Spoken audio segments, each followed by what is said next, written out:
Nine के अपने भी के बच्चा बच्ची हो, क्या हाल चाल? आपका आप सब ठीक ही होगा। तो आज हम स्टार्ट करने वाले हैं केमिस्ट्री का 4th chapter, structure of atom. ठीक है, अब इसको हम इजीली पढ़ेंगे। इसके नोट्स आपको डिस्क्रिप्शन बॉक्स में मिल जाएंगे।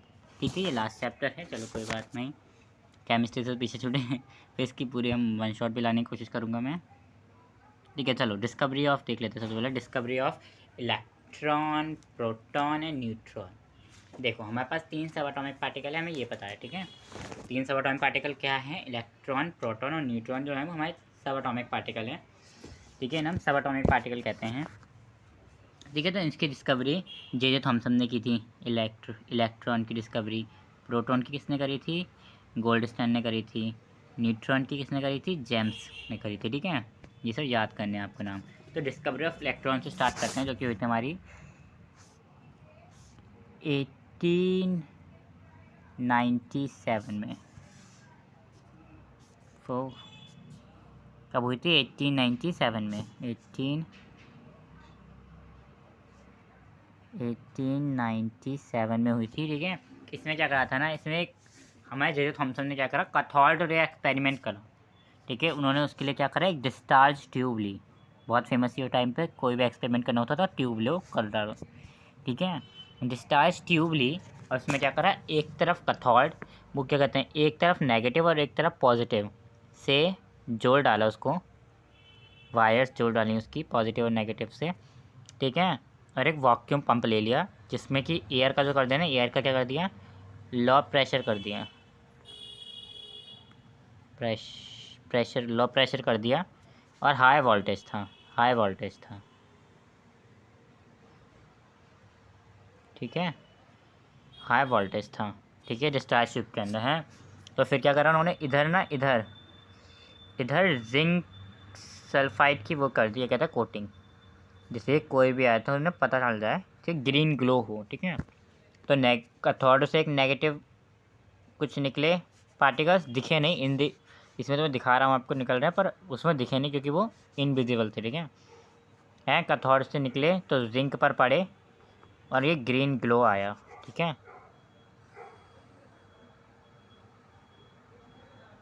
ग्रीन ग्लो आया, तो इन्हें क्या नाम दे दिया गया नेगेटिव पार्टिकल्स को? इलेक्ट्रॉन। ठीक है, वैसे ये आपके सिलेबस में नहीं है, आपको तो याद करने की ज़रूरत नहीं है, आप 11th में याद करना। फिर भी मैंने एक ओवरव्यू दे दिया। ठीक है, वही सारी टिप्पणी लिखी हुई है। हाई वोल्टेज पे पास करी, डिस्चार्ज ट्यूब के अंदर लो प्रेशर था, जिससे उन्हें उधर से एक स्ट्रीम निकली जिसको हम कैथोड रे कहते हैं, जो रे निकली वहाँ की। ठीक है, जो उन पार्टिकल को, जो नेगेटिव पार्टिकल चार्ज थे वो क्या थे? इलेक्ट्रॉन थे। ठीक है, इलेक्ट्रॉन ना 2000 टाइम लाइट होते हैं, 2000 टाइम लाइट होते हैं प्रोटॉन से। ठीक है, बहुत हल्के होते हैं, इसलिए इनका ज़्यादा वेट नहीं होता। ठीक है, डिस्कवरी ऑफ प्रोटॉन भी कुछ इसी तरीके से हुई। गोल्डस्टाइन ने क्या करा, वही इलेक्ट्रिसिटी हाई वोल्टेज पे कर दी, हाई वोल्टेज पे पास करी, गैस का लो प्रेशर था। ठीक है, एक डिस्चार्ज ट्यूब के अंदर हैवी पार वो है ना, तो पर क्या करा उन्होंने, इस बार अनोड से रे निकली। पिछली बार क्या थी, कनॉट से निकल रही थी ना, कैथोड से, कैथोड रे एक्सपेरिमेंट था कहा गया, इस बार अनोड से निकल रही थी। ठीक है, अनोड से निकल रही थी पॉजिटिव। ठीक है, वही ना, अनोड रे कहा गया या नॉट से निकल रही थी, तो इसमें जो पॉजिटिव पार्टिकल्स थे उनको क्या कहा गया, प्रोटॉन कहा गया। ठीक है, अब आते हैं डिस्कवरी ऑफ न्यूट्रॉन। न्यूट्रॉन की डिस्कवरी का हमें पढ़ना नहीं है, तब बहुत बहुत बाद में हुई थी, इसकी बहुत बाद में। जेम्स ने करी थी 1932 में। ठीक है, इन्होंने एक न्यूट्रल, ठीक है, चलो ये न्यूट्रल होता है। अब आते हैं, देखो एटम को हमने यहाँ पे देख लिया क्या क्या हुआ है, एटम है तो जे थॉमसन ने यहाँ पर करा है, गोल्डस्टीन, जेम्स चंदविक है ना, चैंडविक के। और ये कैसे हो, कैथोड रे एक्सपेरिमेंट, अनोड रे एक्सपेरिमेंट, या कनाल रे एक्सपेरिमेंट, या फिर अल्फ़ा पार्टिकल, इन्होंने अल्फ़ा पार्टिकल से करे थे। ठीक है, और ये इनके वो है मास, वो चार्ज है इनके, चार्ज, और ये नीचे वाले मास है। ठीक है, और वो न्यूट्रल है तो इसका कोई चार्ज नहीं है, आराम से याद कर लेना, PDF डिस्क्रिप्शन बॉक्स में मिल जाएगी। अब आते हैं J Thomson atomic model, Thompson model of atom, of an atom. ठीक है, तो देखो उन्होंने क्या कहा, इन्होंने ना एग्जांपल दिया कि जो हमारा तरबूज है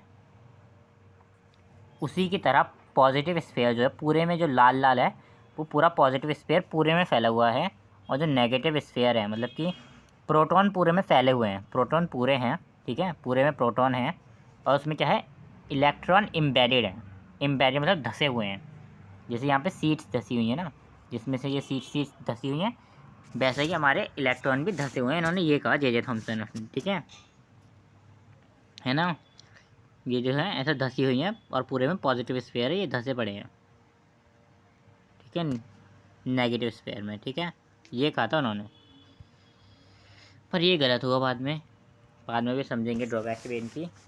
देखो उन्होंने क्या, इसको वाटर मेलन मॉडल भी कहते हैं। और इन्होंने कहा consist positive charge are sphere and the मैटम वो इलेक्ट्रॉन आर एम्बेडेड, मैंने भी यही कहा। उन्होंने कहा नेगेटिव और पॉजिटिव जो है, ये जो नेगेटिव और पॉजिटिव है ना,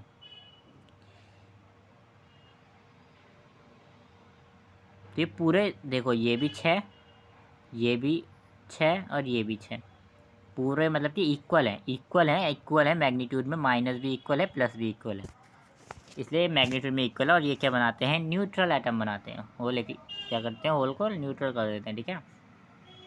और ये इलेक्ट्रॉन जो होते हैं वो यूनिफॉर्मली डिस्ट्रीब्यूट होते हैं। इनकी ड्रॉबैक क्या निकली, ये स्टेबिलिटी ऑफ एटम नहीं बता पाए कि बीच में न्यूक्लियस होता है, उसके आसपास एटम घूमते हैं, ये सब चीज़ें ये नहीं बता पाए, ठीक है।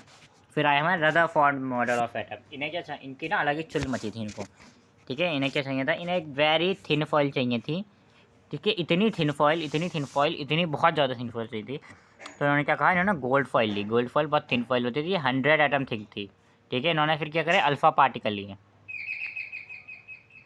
अल्फ़ा पार्टिकल क्या थे, वो डबली चार्ज हीलियम पार्टिकल थे, ठीक है, जिसका मास क्या था 4u। यहाँ पर आएगा डबली चार्ज हीलियम पार्टिकल, ठीक है। और फर्स्ट मूविंग अल्फ़ा पार्टिकल, और अल्फ़ा पार्टिकल क्या थे, स्कैटरिंग करी उनकी, मतलब कि अल्फ़ा पार्टिकल को मारा गोल्ड फॉइल पर। देख लेते हैं, एक बार समझ लेते हैं। ये है अल्फ़ा पार्टिकल का सोर्स ऑफ बॉक्स, ठीक है, यहाँ से अल्फ़ा पार्टिकल जा रहे हैं, फिर यहाँ से अल्फ़ा पार्टिकल डिफ्लेक्ट हो रहे हैं। कुछ अल्फ़ा पार्टिकल सीधे सीधे चले गए, कुछ इधर डिफ्लेक्ट हो गए, कुछ इधर डिफ्लेक्ट हो गए, कुछ इधर, कुछ वापस ही आ गए, ठीक है। ये गोल्ड फॉइल, और ये क्या है, फ्यूरिन स्क्रीन है, ठीक है, ठीक है, ओके। तो उससे क्या पता चला, उससे ऑब्जर्वेशन ये हुई कि most of the alpha particle are pass undeflectedly, मतलब सीधे सीधे पास हो गए, जैसे कि हम देख पा रहे हैं, ठीक है। और few particle deflected, some angle deflect हो गए, सम एंगल से डिफ्लेक्ट हो गए, जैसे कि देख लो, यहाँ से गए, यहाँ डिफ्लेक्ट हो गए, यहाँ से गए, यहाँ डिफ्लेक्ट हो गए, यहाँ गए, यहाँ डिफ्लेक्ट हो गए, ये यहाँ डिफ्लेक्ट हो गए, ठीक है। और 12,000 ऑफ 1 इस डिफ्लेक्टली 180, मतलब कि यहाँ से गया यहीं वापस आ गया। देखो इस वाले को ध्यान से देखो, इस वाले को, ये यहाँ से गया यहीं वापस आ गया, ऐसे गया ऐसे ही आ गया, ठीक है। वो तो है ना, किसी किसी को कुत्ते से डर नहीं लगता तो वो सीधे चले जाते हैं, किसी किसी को कुत्ते से थोड़ा बहुत डर लगता है तो उसके साइड से होकर चले जाते हैं, किसी किसी को कुत्ते से इतना डर लगता है कि वो वापस ही आ जाते हैं, दूसरा रास्ता ले लेंगे, है ना, ये सोच के। तो कंक्लूजन क्या निकला कि मोस्ट ऑफ द पार्ट जो है वो खाली है एटम का, ठीक है। क्या कंक्लूजन निकला कि मोस्ट ऑफ द जो पार्ट है एटम का वो खाली है, ठीक है, इम्पैक्टेड है।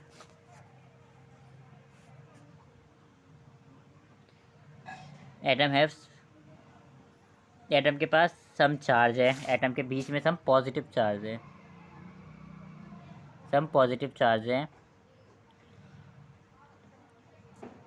और जो पॉजिटिव चार्ज है वो किस में है, वो न्यूक्लियस के अंदर है। इलेक्ट्रॉन जो होते हैं वो रिवॉल्विंग करते हैं न्यूक्लियस के, और प्रोटॉन और न्यूट्रॉन से मिलकर न्यूक्लियस हो रहा है, ठीक है। भी उसमें निकला कि एटम का ज़्यादा तक मास जो है, एटम का जो मास है वो किस में होता है, वो होता है न्यूक्लियस में होता है, ठीक है। और क्या पता चला कि जो पॉजिटिव चार्ज है ना उसने बहुत लिटिल, जो पॉजिटिव चार्ज है उसने बहुत लिटिल स्पेस ही ऑक्यूपाई कर रखा है, लिटिल स्पेस ही उसने क्या कर रखा है, ऑक्यूपाई कर रखा है।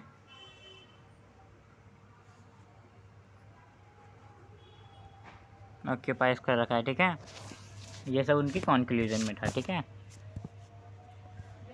और फिर ड्रॉबैक क्या निकली, वो ना इस कैपेबिलिटी नहीं समझा पाए। कहा कि इलेक्ट्रॉन अराउंड करते हैं, तो हमें पता है कि जब भी कोई चीज़ अराउंड करते हैं वो एक्सेलरेशन करते हैं, एक्सेलरेशन करते हैं उसकी एनर्जी कम होती है।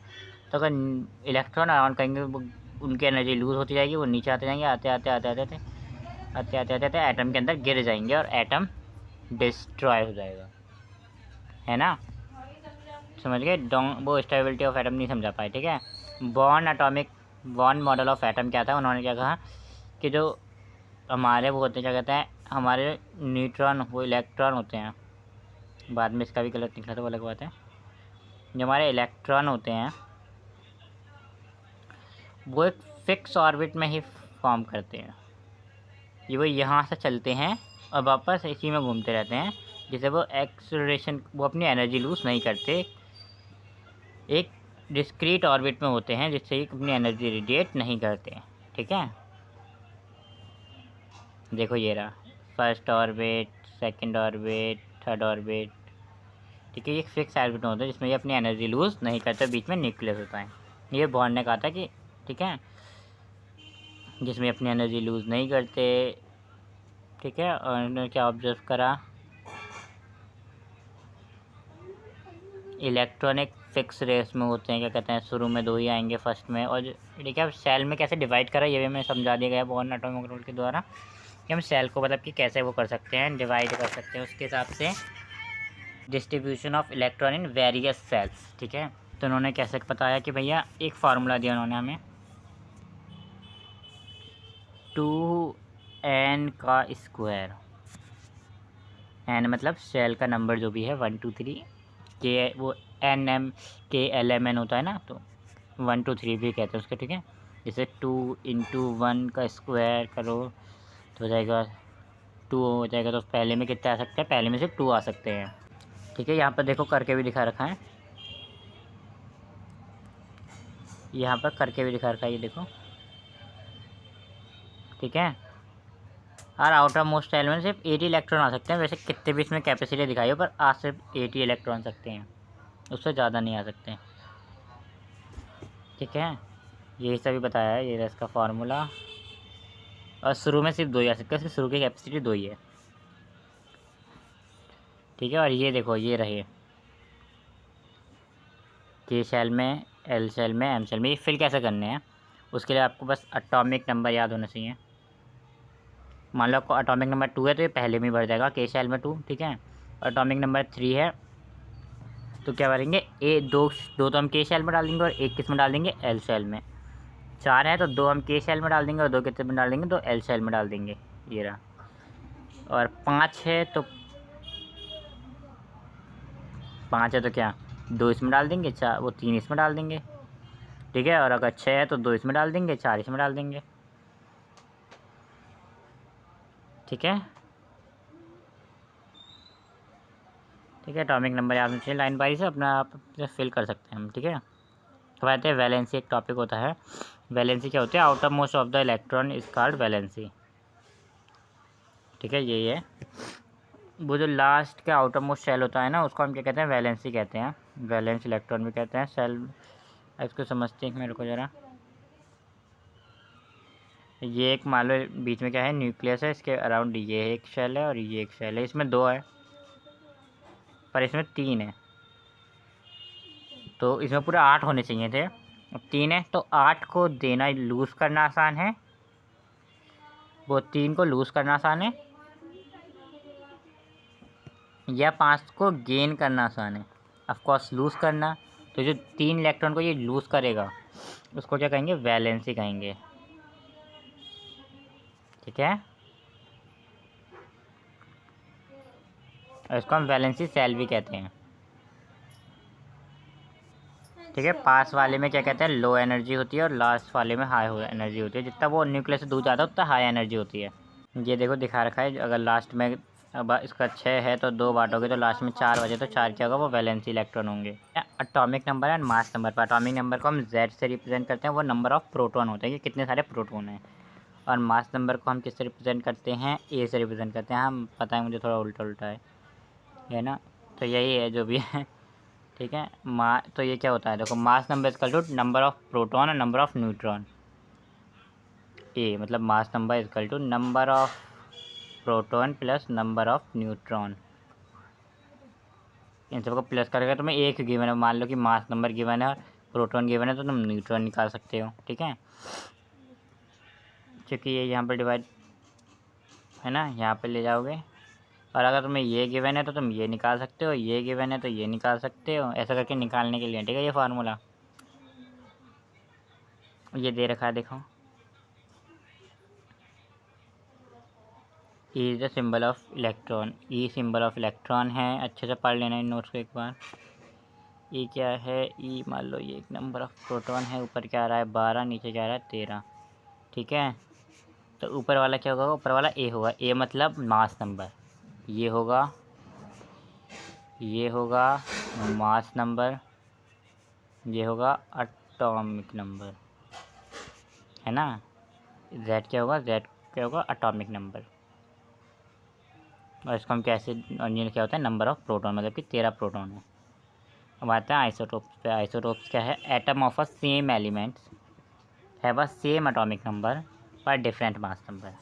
जैसे कि Cl के पास 35 और 37 है, क्या है, मास नंबर है। ठीक है, और इसका नंबर ऑफ वो क्या है 17, और ये भी 17। ठीक है, ये होता है, इसको ऐसे कहते हैं। जैसे ये देखो, इसका सिंपल सा एग्जांपल H23 111, नीचे तो 11 नहीं है। ठीक है, आइसोटोप्स ऑफ, ठीक है, आइसोटोप समझ में आ गया। डिफरेंट एलिमेंट जरूर लिखना सीखना। आइसोटोप्स जिसमें डबल ओ आ रहा है वो सेम है। ठीक है, सेम एलिमेंट है डिफरेंट एटॉमिक नंबर, वो डिफरेंट एटॉमिक नंबर एंड वो same atomic number and different mass number. और आइसोबार का क्या होगा, एटम ऑफ डिफरेंट एलिमेंट कह सकते हैं, which have same mass number पर different atomic number is called isobars.